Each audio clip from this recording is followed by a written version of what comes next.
గుమ్మడికాయలు దొంగ ఎవరంటే భుజాలు తడుముకున్నట్టుంది వైఎస్ఆర్ కాంగ్రెస్ పార్టీ పరిస్థితి. తమ తప్పుని తామే ఒప్పుకున్నారు కాబట్టి అది గొప్పగా చెప్పుకున్నారు. ఈజ్ ఆఫ్ డూయింగ్ బిజినెస్లో ప్రతి ఏడాది కూడా నెంబర్ 1 ఉండేది అంతకుముందు. ఈ ఏడాది నెంబర్ 2కి వచ్చింది. కేరళ నెంబర్ 1 వచ్చింది, నెంబర్ 2 ఆంధ్రప్రదేశ్, నెంబర్ 3 గుజరాత్ వచ్చింది.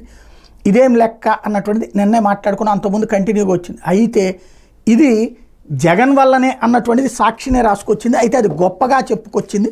వైఎస్ఆర్ కాంగ్రెస్ పార్టీ వాళ్ళేమో ఈజ్ ఆఫ్ డూయింగ్ బిజినెస్లో సెకండ్ ప్లేస్కి పడిపోవడం ఏంటి అని ఓ పక్కన హైలైట్ చేస్తుంటే, సాక్షి రాసింది ఏంటంటే సంస్కరణ అమల్లో ఆంధ్రప్రదేశ్ పనితీరు బేష్ ఢిల్లీ వేదికగా ప్రకటించిన కేంద్ర వాణిజ్య శాఖ మంత్రి పీయూష్ గోయల్ ఈఓడిబి 2022 ర్యాంకుల కోసం 25 రంగాల్లో సంస్కరణల ప్రతిపాదన. 17 రాష్ట్రాలు ఈ సంస్కరణ అమలు చేసి ర్యాంకుల కోసం పోటీ. సంస్కరణ అమల్లో కేరళ తర్వాత స్థానం ఆంధ్రప్రదేశ్దే.